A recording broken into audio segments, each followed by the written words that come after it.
guys, this is TV Siblings Podcast for Mr. Robot. This is Sid. This is Sweta. And this is Harini. We're going over episode 8, and the title is Request Timeout. Let's go over some quick thoughts on what we all thought about the episode. What do you guys think? I really liked this episode. It was shorter than I was anticipating, but I think I was pleasantly surprised by having Mr. Robot come back. I didn't expect him to come back so soon, and I really liked the end result of his makeup or kind of them confiding in each other at the end. And DDP is such a badass. Oh my god. What incredible turn of events. Really enjoyed it. I definitely agree with that on both points. I was really shocked to see Mr. Robot, but also really happy to see Elliot and Mr. Robot's resolution in that moment. And totally agree. Dom is such a badass. And I was thinking, we really should have thought or known that she was planning something this whole time. The show made us feel like she was resigned to this fate, but she was planning this whole time, and it was awesome to see her plan fold. I think we had some theories on that in the previous podcast. I don't know. We were thinking she was going to use the Irish guy somehow, but I don't think we anticipated she would do all of this. No, correct. We had no idea what she was going to do. We're like, she can't just save her mom. She can't just save herself. Correct. It was a very creative way of using that guy. Yeah, we didn't think it was likely for her to save her entire family. Yeah. But she said, fuck it. Let me at least ask him, I guess, and see what happens. And I love that. And, not to jump ahead too much, but it was actually brilliant, now that I'm thinking about it. All her family was gathered together for Christmas. Exactly. It's perfect. So it was perfect because that was the one opportunity for her to save all of them in a single shot. Mm-hmm. Yeah, that's a great point, Sweta. I loved the episode. I actually thought it was a good length. I didn't feel like it was short. I kept thinking that when you mentioned it, Harini, because I think we watched it after you. Mm-hmm. I thought it was a good length. I thought the pacing was fantastic. And I know maybe story-wise, it didn't reveal a whole lot, because I think the most important thing about Mr. Robot for me is Elliot and his journey. Yeah. And they showed so much. They answered a lot of questions about his background, his past, and what's been going on with him, along with tying it to everything that's happening all the way from the first episode. Okay, so the scene starts out, it's a flashback from 1995 at the Queen's Museum, which we have seen Elliot go to in prior seasons. And we see young Elliot playing a game of hide and seek with Angela. And he starts running through the museum down the back areas till he gets to a storage room. And he hides something away in one of the panels of the wall. What I did like about this scene is he gets to the storage room and there's a statue of a robot that they clearly focus in on. And I was like, oh, is this like an origin story of Mr. Robot or something? But it's just like a nice little, nod to the show. I think it did leave an impression with young Elliot, though. Definitely. Where he thought of that statue as like a Mr. Robot. Yeah, just like a little kid would. Yeah, for sure. It was awesome. I loved it. A big thing in the scene is he's talking to someone else. Correct, yeah. Mm-hmm. We don't know who he's talking to, but obviously our best guess is it's Mr. Robot, an early form of Mr. Robot. And he says to Mr. Robot, don't worry about it. Angela will never find this. I don't know if that's important or not, but it's something he says to Mr. Robot. My personal theory is, now that we're seeing more and more of those scenes, we keep wondering, who is this other one? What scenes have we seen him in? I think that all the scenes that we see with young Elliot interacting with someone else, it's always Mr. Robot. Young Elliot interacting with someone else. Like when he's talking to someone else. And, I see. I think all of those scenes where we've seen flashbacks of young Elliot interacting with someone else, that someone else is always Mr. Robot. So the young Elliot that we see in this scene is the actual Elliot. Yes, that's my thought. I still don't know if that's true of the movie theater scene. Because that was a completely different character. Yeah, the way he was acting when he puts on the hoodie and everything, it felt like Mr. Robot took over for him. It did. And then was interacting with Elliot sitting next to him. But that's what I think what Sweta's saying. Like, whenever he's interacting with someone, it's Mr. Robot taking over. Well, I think we're kind of saying the same thing, but it's either or. She's saying anytime he's talking to someone, it's Mr. Robot. I'm saying he took over in that scenario, and he was talking to Elliot. So it's kind of the same thing. I think the point that I'm trying to make, though, is that there's not like a third personality in those flashbacks. That's the point that I'm trying to make. Yeah, the only thing I struggle with is, and I think the answer hopefully is no. Well, maybe it's true. I don't know. Maybe based off what he said at the end of this episode. Do you guys think when he's talking to this person, it looks like his dad? What we're saying is what he's saying? No. The Mr. Robot we see now looks like his dad. Uh-huh. Personally, it does not make sense to me that the person he would create would look like his dad, given he's going through, this trauma in that moment. That's interesting that you say that. There was a theory that I kind of dismissed from before, from last week's episode, where the scene from, I can't remember which season, when Mr. Robot, or his actual dad, and young Elliot are driving in their car, and he stops by the Mr. Robot shop. Before it's Mr. Robot. Before he names it, yeah. Before he names it, he's like, I would like you to name the shop, and he calls it Mr. Robot, and there's a subsequent scene in a different season where they're actually at the shop, actively working in it, and he steals $20 from one of the clients. There was a theory going that the person running the shop was not actually his dad, but someone, like a friend or someone that he would just hang out with or something like that. Like a neighbor or someone that owned that shop. The point is, his dad did not actually own that shop. It was someone else. And that is maybe who he modeled Mr. Robot after. Someone who's actually his friend. Maybe. I guess for me, I go back and forth. Based off, and we'll get to it, based off what he says at the end of the episode, he created Mr. Robot because he was the father that he needed versus what he actually had. Yeah. So it could be that he did model him after his father, someone he wanted his father to be like. But I could also see it being someone else because it was too real at that moment to have someone imaginary that looks exactly like the person who's causing him trauma. And I always go back to the theater scene. The person he talks to in the seat next to him, he looks at them eye level when they're interacting. Well, I was thinking about that too just today when we were rewatching the episode. I was like, why does he have different versions of himself? Or not even different versions. He has young Elliot, he has his dad, he even has his mom. Why does he have these different personas that he thinks up in his mind? And I think the whole thing is just, they are the people he wishes his family was. And that is why he's creating these different personas. I do think that the person we see, Mr. Robot, is his dad. Like, it is modeled after his dad, but it is the dad that he wants. The mom that he sees is potentially the mom that he wants. The young Elliot is the strong Elliot, the one that's there to protect him and be the one that's going to be strong for him. So just the family that he wishes he had but didn't. I like that. I kind of took it a different way. I was telling Saswita after we watched the episode, because I think she was asking me about the mom and when did she take over, when was she created. And the thing I kept thinking about was, what if he just created her recently purely for his time in prison? And that was just like a new version of his personality they created just to get through the prison and, to go through that. And maybe that's why she's kind of lower on the totem pole. Yeah. As far as interacting with Elliot. She doesn't really have a lot of face time with Elliot. We see her briefly.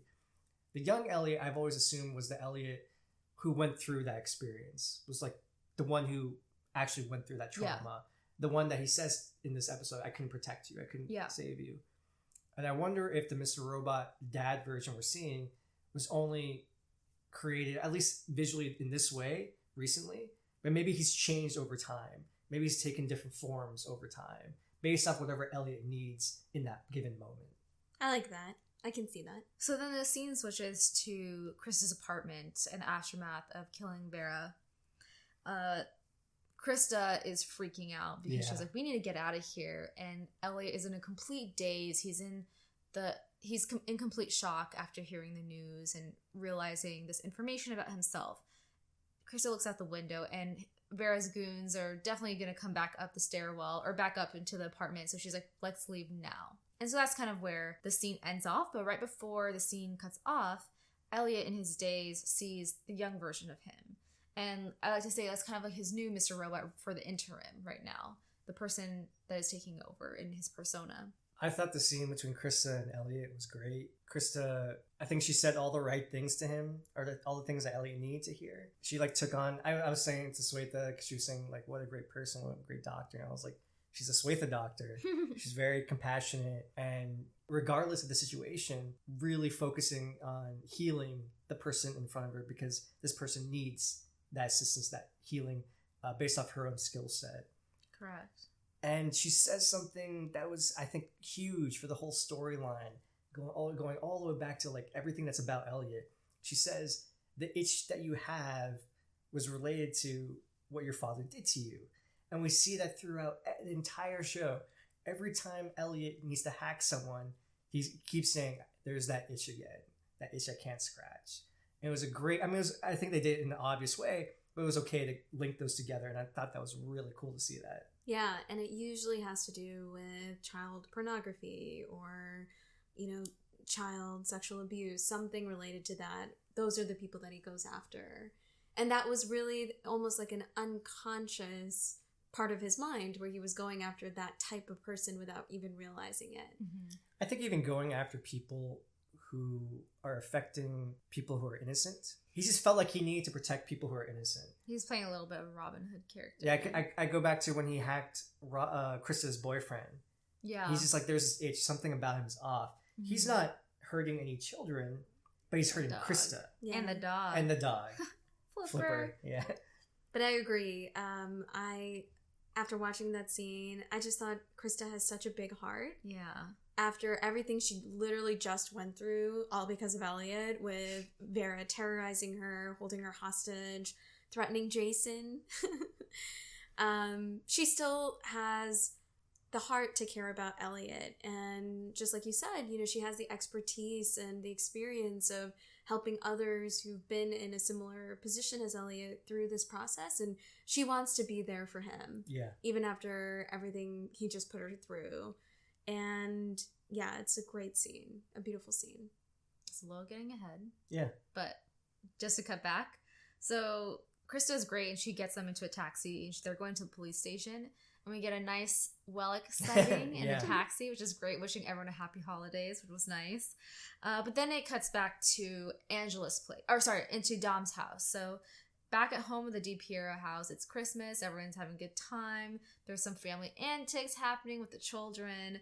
And one of them gets a little bit of a timeout. And while he's in the timeout, he sees these masked men storm the house and take everyone hostage. And at the time, we think it's Dark Army, of course, since they do have surveillance around the house. And then it cuts to Janice, our favorite taxidermist, at Angela's apartment, and she has Dom and Darlene as hostage. She goes on this whole rant about how destruction can be so productive and on and so forth. And Janice plays her mind games on both of them to try and get them to crack and get Elliot's location off of Darlene's phone. I personally loved when Janice was talking about how she had all these medical tests done, all these diagnostic tests, and she's like, I'm normal. She was so proud of that fact. But then Janice starts to lay out all her taxidermy tools. She gets her knife out and she goes up to Darlene and is like, kind of threatening her. And Darlene's like, you know what? Like, I'm not going to fold, do whatever you need to do, just do it fast. And she pulls a fast one that I don't think any of us thought, and she sticks the knife into Dom's chest, which is perfect just from a health perspective. She puts it into her lung. She's not going to die right away. It takes time to fill up. She punctured her lung, and poor thing Dom is just like wheezing on the floor, and it's just agonizing to see. This is probably a little bit medically inaccurate. Really? If you punctured someone's lung, they would get a pneumothorax, air that's collecting outside of the lung, putting pressure on the lung. And that's not a situation where you have 15 minutes. I know. I was like, where did she get that number from? But the other option is she punctured an artery in such a way to cause bleeding to happen in the chest. But if you were literally puncturing an artery and losing that much blood, you would pass out. There's no way she would just be interacting this whole time. And speaking coherently. Correct.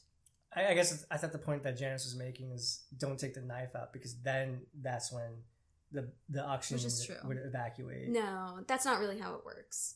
But either way, if there's something inside of you, it's better to keep it in than to take it out, I think is what she meant. Yeah, you're creating basically a tamponade effect where the foreign object itself is stopping more aggressive bleeding. Mm-hmm. But either way, I think a little bit of an implausible medical situation. But then again, the next scene, what you, Sweta and Sid had already discussed on, is Krista, they finally get to the police station. And they have a little bit of a moment. And I was discussing this with Sid earlier, but Elliot says he can't go in. He can't go in with her. And I was like, why? She just went through all this crap. She needs the support. She also went through a bunch of trauma. But like Sid said, I don't think it would have served him to go in or have any benefit for him. But he asked her very earnestly in that moment, he's like, what do I do? Like, how does someone like me continue to live my life? Yeah. You know? I love that moment. And you can see it was like a moment, like he's genuinely asking her because he can't ask anyone else this. And he does look to her for guidance and he trusts her. He does need her. And she says that quote that Sid mentions, the itch in the back of your mind that you just can't scratch. It was always there. Like because he says, like, I wish I could just forget. She's like, you never forgot. It was always there. You just didn't realize it. Another thing that Elliot says in this moment is, he made me feel special. And Krista says, you are special. Which I loved. I was like, yes, Krista. You are special. And this actually goes back to one of the questions that we had from our fans, Bam Bam. Our fan. Don't try to make it too. Well, there's Mark too. Yeah. The 60 or 90 Hey, other Mark people. has to write in. Shout out to our fans. We love you guys. Anyways, Bam Bam wrote to us last week saying, you know, why is it that everyone seems to fall in love with Elliot? Yeah. Sometimes in innocent ways, like there's a lot of respect there, like the ways White Rose looks at Elliot and realizes that he's a special person. Sometimes in, once again, like respect ways, like Vera. But people really gravitate towards Elliot. And I think the example where someone's truly in love with him the most is Wellick, of course. And I think that Elliot really, really is like a brilliant person. He's very unique and very, very, very talented and special in terms of his skill set. And I think that a lot of people recognize this, and Krista recognizes this.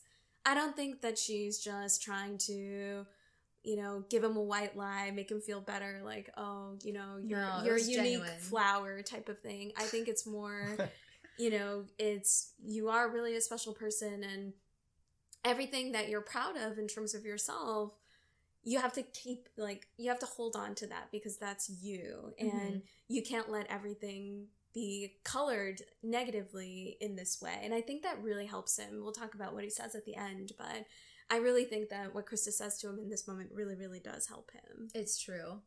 And so the way this scene transitions is Krista is worried about him. She's like, you shouldn't be going through this alone. And there's a split second where he looks up and he sees young Elliot across the street. He's like, I know. Very quick scene, but the next scene is that Elliot meets young Elliot on the platform. He's like, okay, where are we going? Before we get there, do you think we're going to see Krista again? I don't think so. I think she's served her purpose. I think it was Mark. I was talking to him after the episode, and he had a cool idea that he could see the show ending, or one of the final scenes, be a therapy session with Krista. Oh, I like that. I could see that. That might be really when nice. he's like happy. Or it could be just like, it could be happy, him just like, you know, almost like, what's the phrase? An epilogue of the status and state. That's really Elliot's cool. health. I love that. I actually think that could happen. I like that idea. I do Yeah. like the way that the show was like, Krista was like, I'll call you tomorrow. Yeah. Like, you know, like, I'm still going to be involved, you know, and that gave me hope that hopefully we'll see Krista again. I think even the way she said it, it was very positive, very uplifting. Yeah. Like, hey, we'll see each other tomorrow. Yeah. Right?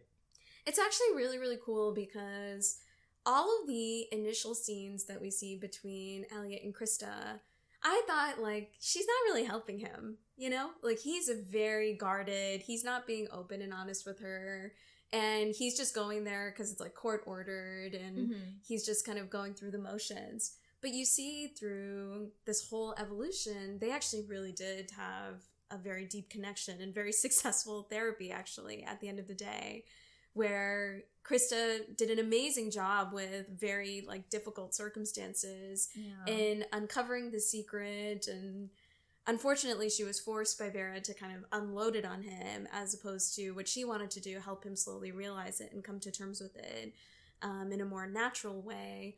But it is really interesting. It makes me sad for her. I feel like Vera traumatized her career and her line of work. She'll be okay. Yeah. She'll be okay. She's actually a really strong person too. I don't think we'll ever get it, but I'm curious how, talking to what you were saying, Swetha, about their interactions, we've always seen their therapy sessions after Elliot forgot about everything. I wonder how their therapy sessions were before, when he first was assigned to Krista. Was he more open? Did he talk about his father more? Did he remember more? Talk about Darlene? Yeah, it's true. I wonder if there was a marked change when he forgot everything, or Mr. Robot made him forget everything, and Krista noticed that, like, something changed in his personality. I think it did, because I think in the very first episode, or two, actually the very first episode of Mr. Robot, she says, "You're hiding again." And that's something she says when he goes on this whole rant about E-Corp and, like, this monologue. He never says that to her, though. Oh, he says to us, yeah. He says to us, but then he says, like, yeah, I'm great, like, after all that monologue to us, and she's like, "You're hiding again." So I think they had good progress, and then he somehow, for some reason, regressed in that beginning scenes. Yeah. So now we're back at D&D. Dom and Darlene. Dom is severely injured. She's severely dying in the corner over there. Severely dying. Yeah. And Jana's like, this isn't good enough. I gotta light a fire under Darlene's ass. And she calls her men outside of DDP's house. And is like, all right, if you're not going to say anything, I'm just going to have to kill your family one by one. She starts listing off her entire family. You know, obviously, like, Dominique is in distress. And is like, please don't do this. And surprisingly, Darlene calls it off. And she's like, don't do it. I will give you my brother's location. This is a huge feat for Darlene. She usually doesn't give a shit about anyone else except for Blood, which is just Elliot. For her to give up her brother for Dominique is a huge, just like huge like character building for her, I think. She's not one to really do things for others or go out of her way for other people, especially at the risk of her own family. But we did theorize this last week, where Darlene has a lot of guilt about everything she's put Dom through. And we were talking about who could Janice possibly threaten. It has to be Dom's family. Exactly. And so I think in some ways this is kind of how I anticipated this whole situation falling out. And I think Darlene in that moment, as much as we don't want her to give up Elliot, she just can't have Dom's family like also on her conscience. And she can't put Dom through that level of torture. I think also it's just the last straw. I think it could have been Dom and her family. I even think it could have been anyone. I think we saw in that episode where she was with the drunk guy. Tobias. Councilman Jam. Yeah, she's in a real fragile state right now. Cisco dying, Angela dying. All of that compounded with what's going on with her brother and White Rose and the hack. She's not in a great state. And then you add all of this. It's just too many deaths on her conscience that you can't handle anymore. And we saw this when she was even leader of F Society. She wasn't handling it well. No. Right? So I just think it was too much, and I don't think she wanted to give her brother up, but she also thought, her brother is pretty resilient. Yeah. Maybe they won't kill him, right? Mm-hmm. Or even find him. But you have a for sure thing on one side where they will kill Dom, who's dying in front of her, and her family, versus maybe her brother gets away, or maybe they can't find him. There's a part of me that hopes and wishes and thinks that Darlene does have feelings for Dom, or cares about her enough, whether it's just through trauma, bonding them together, or she does generally like have feelings for her. But I do feel like something has changed in Darlene. Like, obviously, yeah, she doesn't want more bodies on her on her conscience, but I feel like there is a part where she does want to do right by Dom and like show her that like I'm there for you too. Oh, for sure. I do think she cares about her, and my hope is they get out of this and they can at least be friends or something. I know, knowing Darlene, if things are like copacetic and they get out of this, she'll make a joke to Darlene. It's like, oh, you really like that interrogation video, don't you? Like, knowing Darlene, she'll crack a joke about that just to like make Dom feel uncomfortable, right? I mean, you have to give it to Darlene. Just throughout this whole really fucking scary hostage scenario, she still manages to crack a few jokes. Oh, and like yeah. stick it to Janice. Yeah. Which I loved. What did she call her? A cunt stick? She's like, I hope you eat shit and then die. That's a favorite line of hers. I feel like she says that a lot. Which is a nice, I believe it's a Beavis and Butthead line, which is nice because that was the... Oh, does it really? That was the case that the key was in. Oh, maybe that's like something that they shared as children.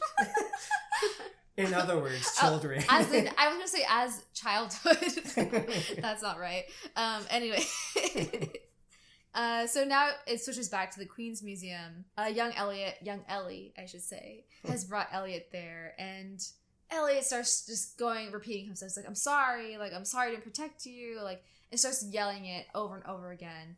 Clearly there's a lot of guilt there. He doesn't feel like he's fought back or did enough to protect his former self, and feels the need to apologize to this younger version of him. In some ways, this museum is kind of like a safe place for Elliot. Yeah. Where he used to retreat there during childhood. Angela knows, this is one of his favorite places. And even in this moment, it's where he can feel vulnerable and get out those feelings that he has on his mind. And I just love that. One thing that's also a bit unrealistic, though, how do they keep breaking into the museum at night? I know, I was like, this is odd. Even as kids, I'm like, at night, they never get caught, running around this place, and here again, they just, casually walk in when things should be closed. I don't know. Yeah, that was not realistic, but it was intriguing because at the end of the first season, both Angela and Darlene are trying to find Elliot because he's just, on the loose. They don't know where he is. And they're like, let's go back to where he usually goes to, which is this Queen's Museum. And Darlene asked Angela, when was the last time he was here? That you knew that he came here. It's well, when he had his last episode.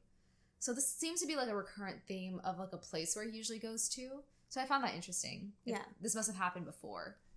I took it in a more of a really dark and sad way in that scene that you're mentioning when Angela says whenever he runs away, he always comes here. This is where I would always find him. I kept thinking that's every time his father molested him. Yeah, totally. He would run away here.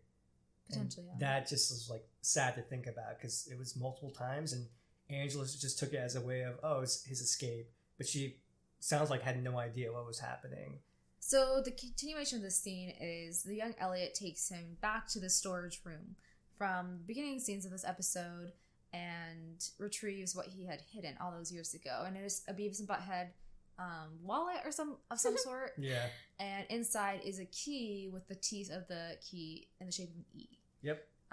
And we soon come to find out through young Elliot that was the key that his dad had to his room and would use it to access his room. And Elliot realizes, I did fight back. I took this key away from my dad thinking he would not be able to access my room anymore and I would be safe and protect myself. And I think that was a huge relief off his shoulders because it's clear from the point of the beginning of this episode till now, he carried a lot of guilt thinking, I didn't do anything. Why didn't I do anything? I should have fought back. Why would I just sit there and let this happen? But he did. He was strong about it and he fought back, which was, I think, something that he needed to hear.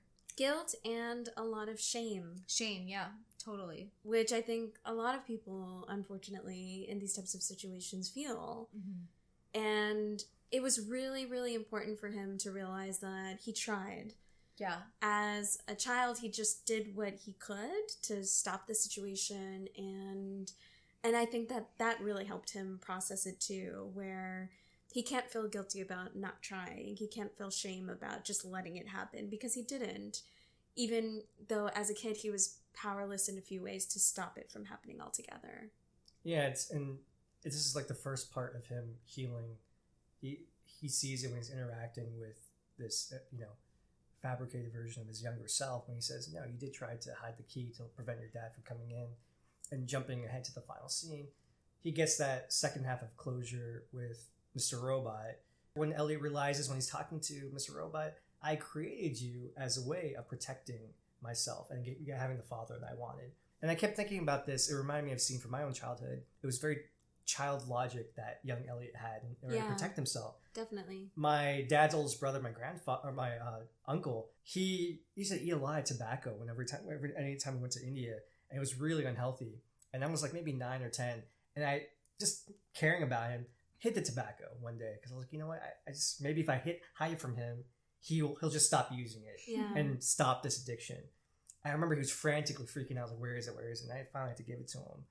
But it was just that same child logic. If I hide something, then this will stop. Whatever this person's doing that I don't like. And unfortunately, that's not the case. It's really amazing how the different threads of the show have kind of woven together. And one of the earlier scenes in the show, very early, season 1, episode 4, that's actually the first time we see this key. It's when Elliot is undergoing severe opiate withdrawals, and he's in the hotel room with Mr. Robot, and he actually thinks that he goes to a really kind of depraved drug house and shoots up. And that's when he starts to go have these, he has this basically dream sequence. Just real quick context for the people who don't remember the scene. This is when they're heading to Steel Mountain. And so, God, what's the black dude's name? Roy. Romero. No, Romero. Roy's the other bad black. Ray. Oh. Romero and Mobley are basically saying, dude, you're too fucked up, too much of a junkie. And he's trying to sober up in the hotel in order to go help them with the hack. And so that's the context of the scene that Swift is mentioning. Yeah. And so Elliot wakes up in this kind of dream sequence, and he's in his childhood neighborhood, but his house isn't there. And we see this little girl on a scooter scootering by, and it's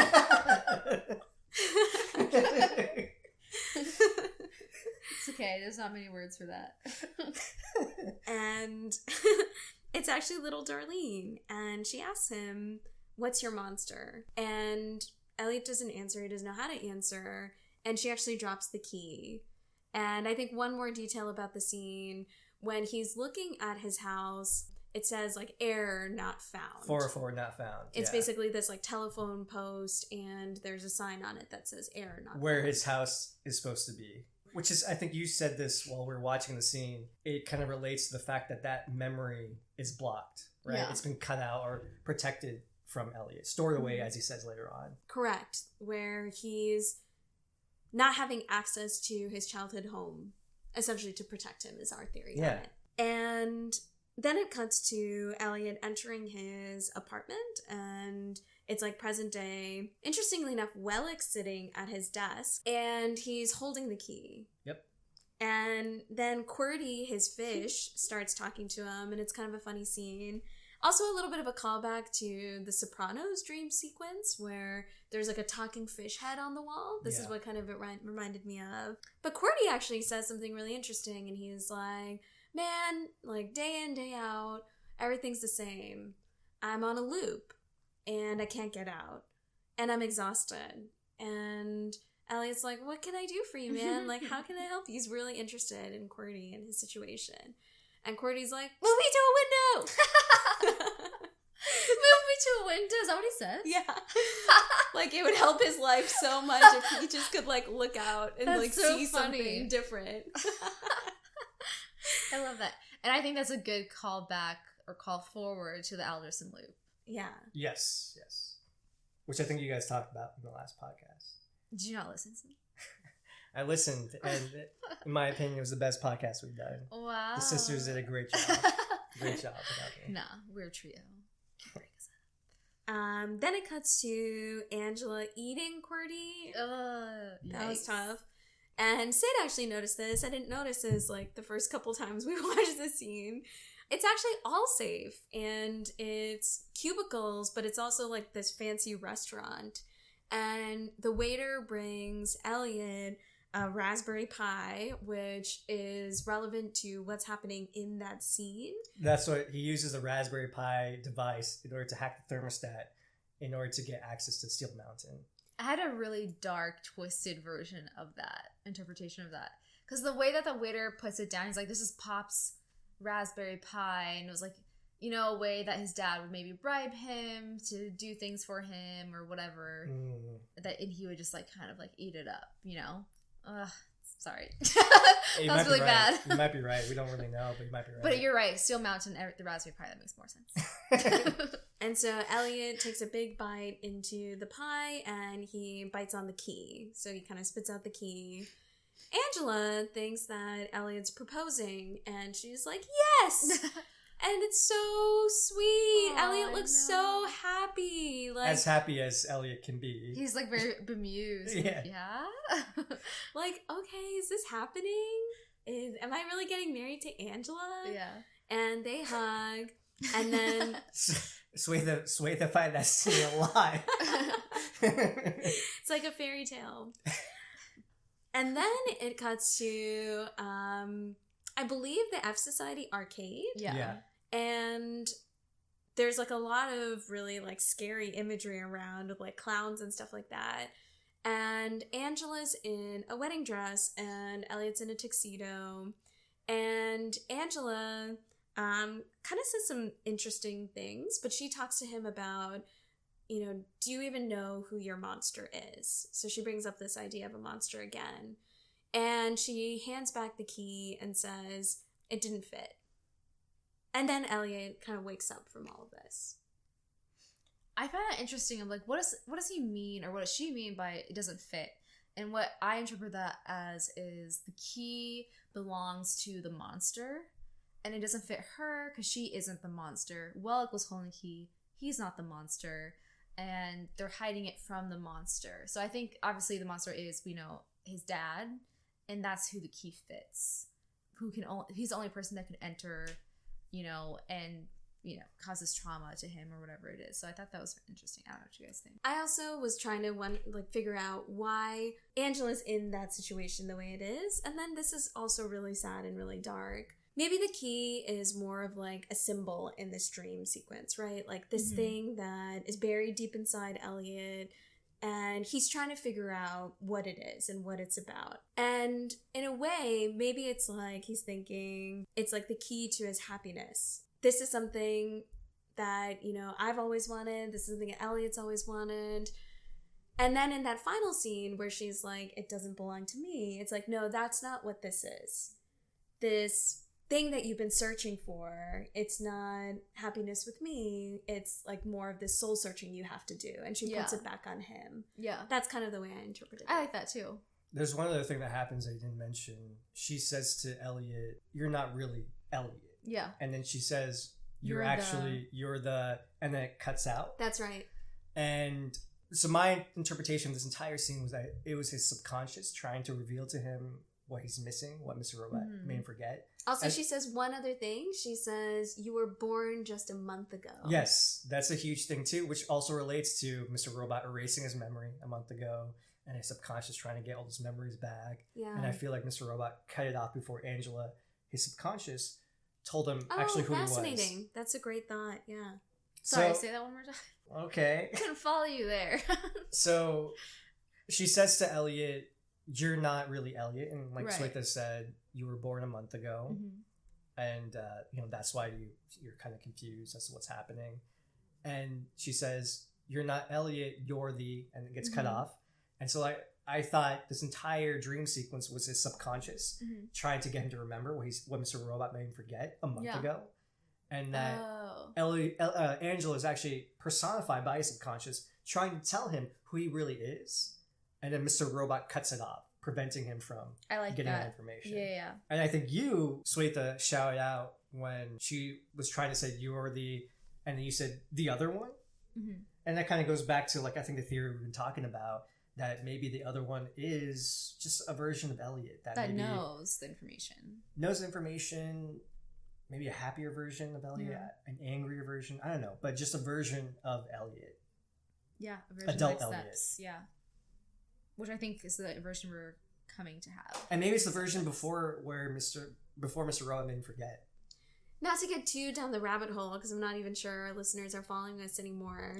Oh, wow. But when she says... Give our listeners more faith. Seriously. Why would Elliot, that Angela's interacting with in that scene, why would he not have a memory of everything that happened? I guess I'm confused as to what you're asking. Yeah. Like, because what memory of what? I guess it can't be Angela saying, oh, you're not Elliot, you're the other one, because we're saying that the other one knows everything that happened. Correct. And clearly, the Elliot that she's interacting with in that dream doesn't know anything. I think that's the point, That's a good point. But that is the point of what she's trying to do. Like, if she is his unconscious or whatever, subconscious, she's trying to get him, trying to jog his memory, right? Okay, makes sense. At some point, already knew that he was the other one, or that he has this information, or whatever it is. So what else was she gonna say? How else do you say that to someone? Like, you're not really you are the other one. I mean, to get even deeper, you're assuming that Elliot doesn't remember. He could have gone through everything and be like, I know my house should be here. I know what this key is for. Yeah. He didn't give any sign that he was confused by what was happening. He just seemed to be going along with it. So it could be either or. I took it more like that entire thing. Elliot was observing all of this. He wasn't actually participating. That fits more with that. That's not really Elliot. Well, I don't even think he realizes that plot of land was supposed to be his house, his family home. I don't think he realizes any of that stuff had to do with him. Because he literally asked Darlene, he doesn't even recognize her, first of all. And is like, oh, can you tell me what was here before? He doesn't even realize that was supposed to be his house. So I think what you're saying is correct. Like, he is just like the third person observer, just like going along for the ride and not realizing this all has to do with him. And that is why Angela's trying to jog his memory. Like, she knows some part of his subconscious understands that he is the other person, or he has this information that is the key to unlock everything else, and she just needs to help him get there. I like that. Okay, so let's continue. So very, very quick scene. Krista clearly has told the police stuff, so we see back at her apartment, they're kind of gurning Vera up back into a body bag into an ambulance. Gurning. And Elliot is not there. So we get a bad call. Janice is pissed. One of her DA guys is at the scene of the crime. He's like, Elliot was here, but he's not here anymore. She's really upset. She's like, you lied to me. You're a liar, Darlene. And Darlene's like, no, I don't know what you're talking about. Like, if he's not there, it's not my fault. So on and so forth. And so Janice is like, I have no other choice. I need to go all the way. So she calls the Dark Army. She's like, I have all your family rounded up, so if this is what's going to take, I'm just going to start shooting them one by one until you give me a better solution. She's like, you told me where his phone is, not him. I need his location. And they're both freaking out at this point, because Darlene's like, I literally, don't know. Like, Elliot's, the last person telling me where he actually is all the time. Like, we barely talk. And Dom tries to vouch for her. She's like, she's telling the truth. Like, I know when she lies. Like, she's not lying about this. But Janice is at the point of no return. She's like, no, that's not good enough for me. So she calls, and there's no answer. Dom is listening to this. And I thought this was an interesting scene. I thought she was, coming with a plan, because she kept looking at the floor and at Darlene. But we realized later, Dom eventually says, they're not there. It's because of him. And she's like, who's him? Who's him? And she's like, look at my phone. He probably tried to call me a few times since then. And so she looks at the phone, and it's the lucky Irish bastard who's been calling her many, many times. 14 missed calls. Very dedicated. Hey, I got your family. Yeah. Hey. And it was a really funny scene that ensues where Janice is calling the Irish guy. I forgot his name. His name's Deegan, right? Yeah. Calls him. Awesome name, by the way, Deegan. I love his Irish. I was like, we got them. Oh, I can't do it. I can't do it. Erase. That was fine. I loved his accent too. Yeah, and he tells her, basically, I killed all your men. We had to put on a whole show for the Dark Army. And he knows Janice. He knows the whole story, what's going on. He's like, oh, yeah, I know you. Yeah, we got your guys. Sorry, I killed them all. Whatever. And he has her entire family that he's taken hostage and taking them to a safe house. What's hilarious is Janice gets so frustrated. She's like, speak English. Yeah. He's like, I killed them all. That was a little bit Australian. Anyways, and so... Well, Swetha, why don't you tell everyone who you shouted out when Dom was like, because my man got there, or whatever. I was like, Leon! No. Super random. That would have been cool if Leon was working. I would want that, because I just want to see some Leon action. We're going to see Leon for sure. He's coming back. Oh, yeah, for sure. Yeah, it's like Chekhov's gun in a way. He can't just drop in, have a meeting with Elliot, say, hey, I'm here for you if you need anything. Call me up. Yeah. That's exactly what he said. Keep it strange, bro. So one of the DA guys is getting a little antsy. He starts walking up towards Janice, trying to figure out what's going on. And Dawn pulls the most badass thing ever and pulls the knife out of her own chest, slashes this guy's Achilles or whatever is happening. He drops to the floor and subsequently drops his gun. She grabs the gun, shoots Janice, shoots the other guy, and does a backwards shoot to the other guy too and kills everybody in the room. All headshots. All headshots. She is fucking amazing. Yeah. And smart. Wow. And so subsequently after that, Darlene breaks free, gets a knife, and it's like, what do I do?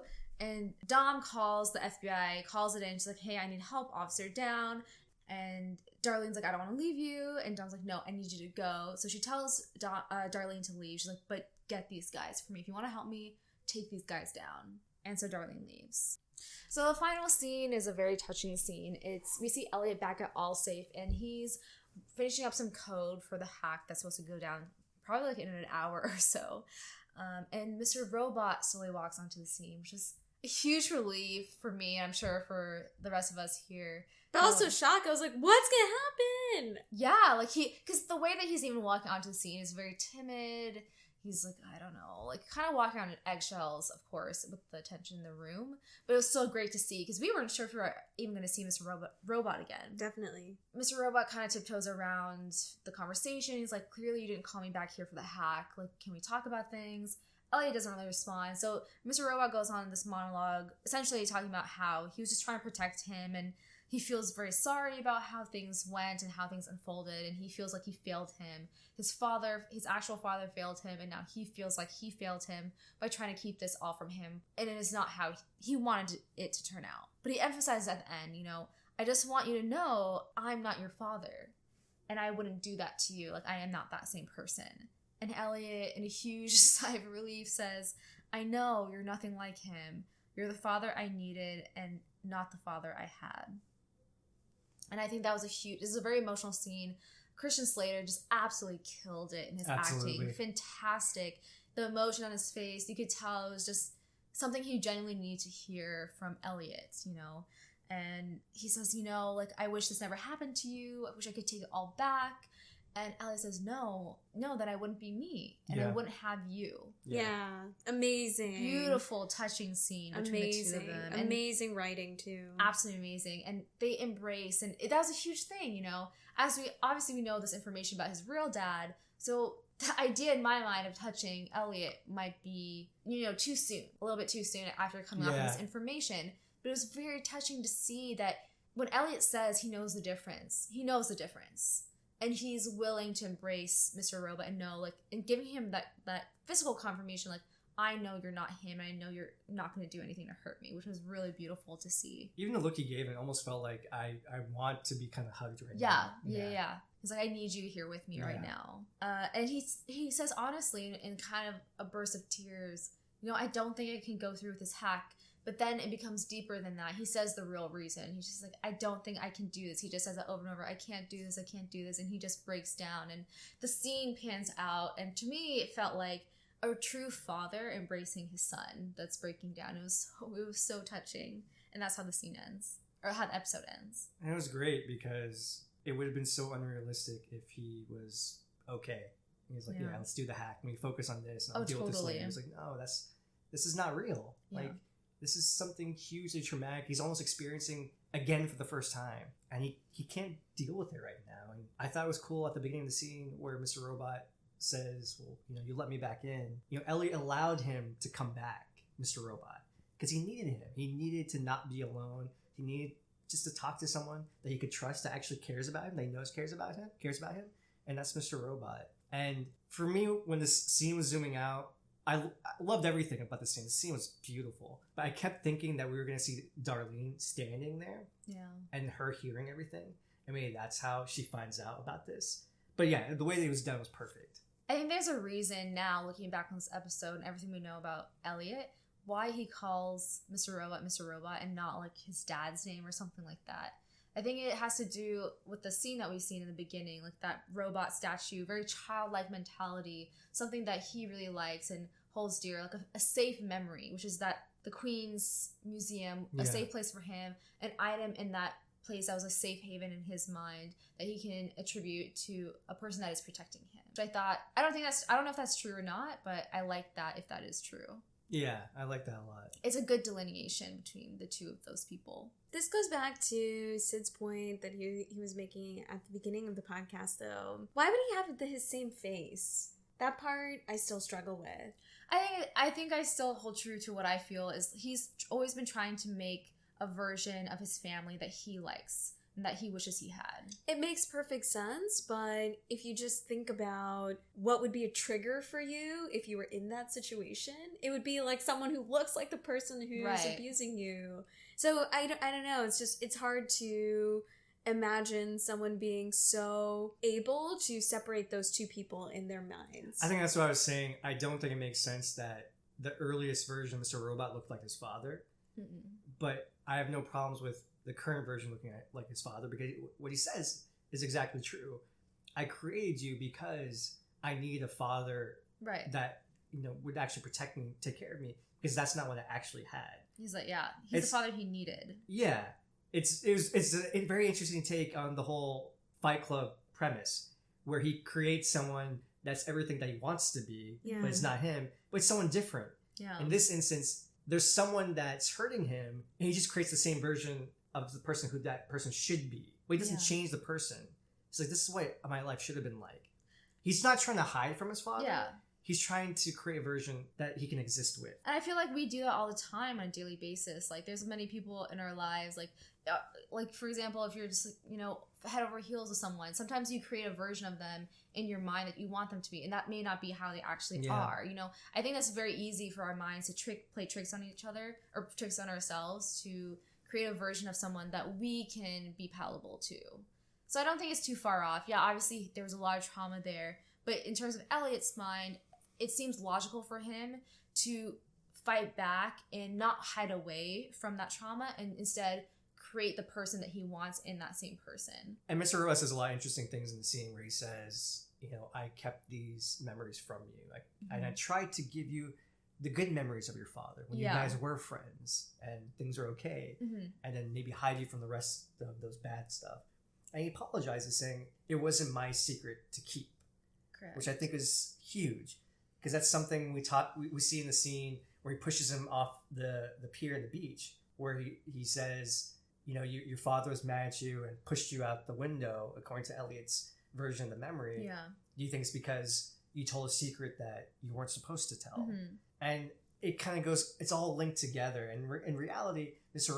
Robot's apologizing for that. I kept you from something that I shouldn't have done that. But in a way, I kind of disagree with him, because Mr. Robot, even though he wasn't going through that pain, he was almost a silent observer, seeing Elliot going through this. He experienced it in a way almost as much as Elliot. And so I think he out of anyone understands Elliot's pain, regardless of anyone else. Yeah. But I think this is what we were talking about earlier off the podcast, but why was Mr. Robot so aggressive during season 1, even through season 3, towards Elliot and just about this whole hack thing or whatever it might be, even towards Darlene and other people, as someone who's supposed to be protecting Elliot? I don't really understand that behavior. I agree. I think that there's still missing parts of the story. Like, why was Mr. Robot so bent on doing this hack? Because there were clearly scenes where he was working behind the scenes, again, like behind Elliot's back, working in that scene where we see him talking to Darlene and Cisco.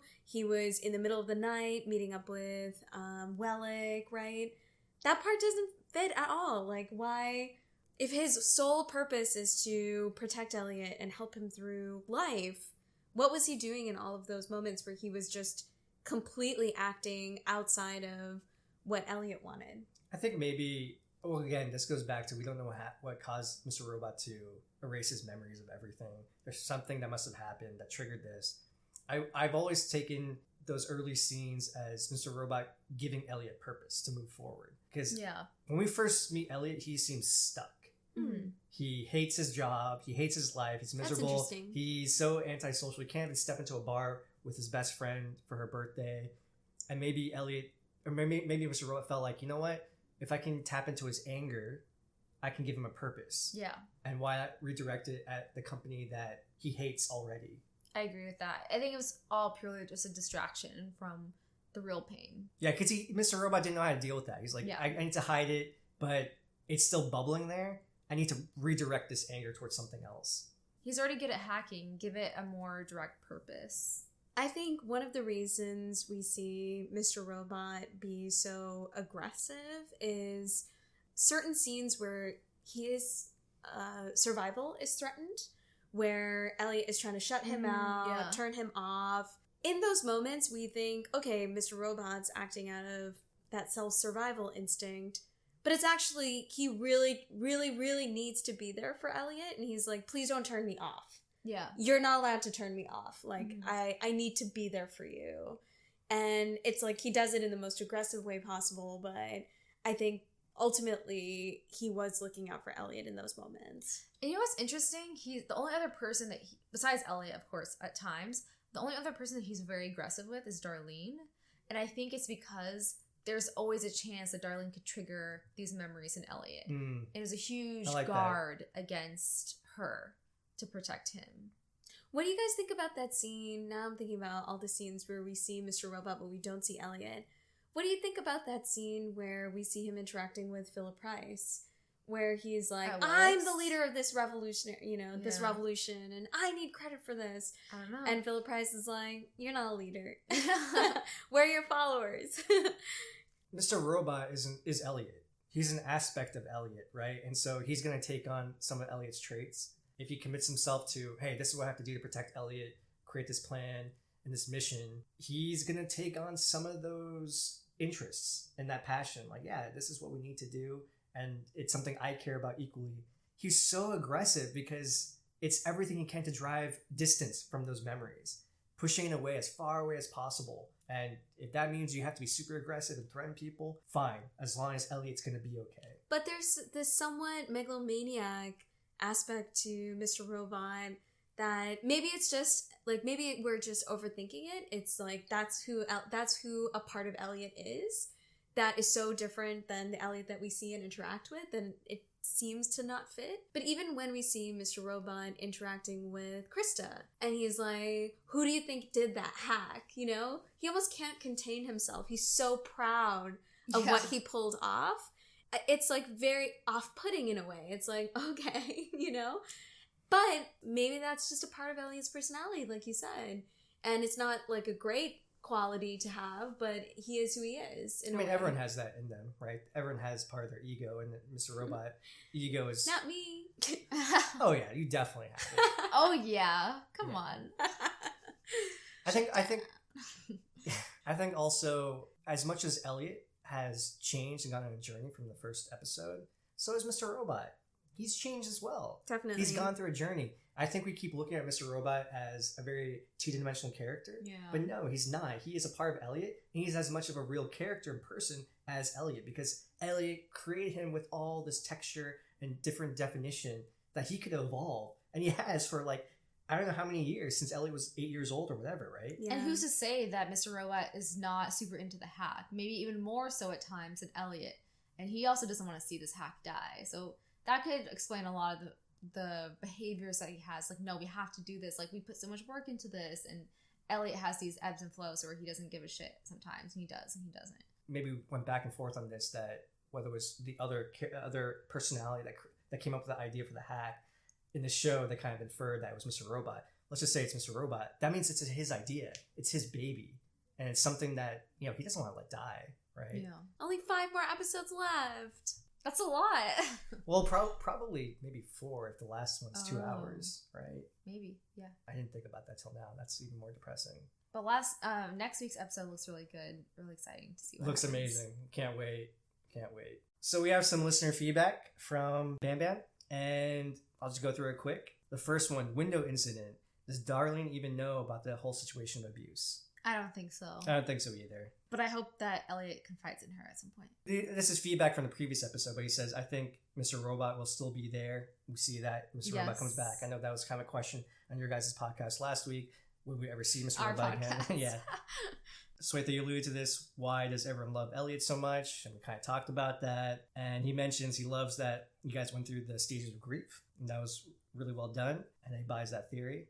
He also mentions, if that was young Elliot in the boardroom, does that mean Magda, the mom, knew about the abuse? I think so. I think she knew. But she didn't find out until it had happened several times. No.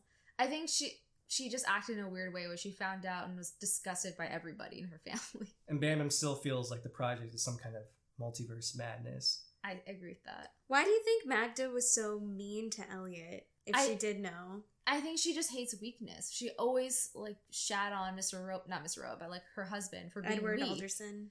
Yeah, for being so weak. And I think after she found out that day of the window incident, she saw her kid as weak too for letting it happen and acted on. No, I really think that's what it awful. is. But some people are just terrible abusers that way. Yeah, you know, and I really think that's what it was because she didn't help. Clearly, she made it worse. So I think she was just like, oh, I'm just surrounded by all these weak people in my life. You know, my son is also weak, just like my husband, which is unfortunate. But like we were discussing last week, both his parents were shitty, and he just had a shitty childhood. Yeah. All right, guys. Thanks for listening. This is Sid. This is Swetha. And this is Harini. Bye, guys. Bye. Bye.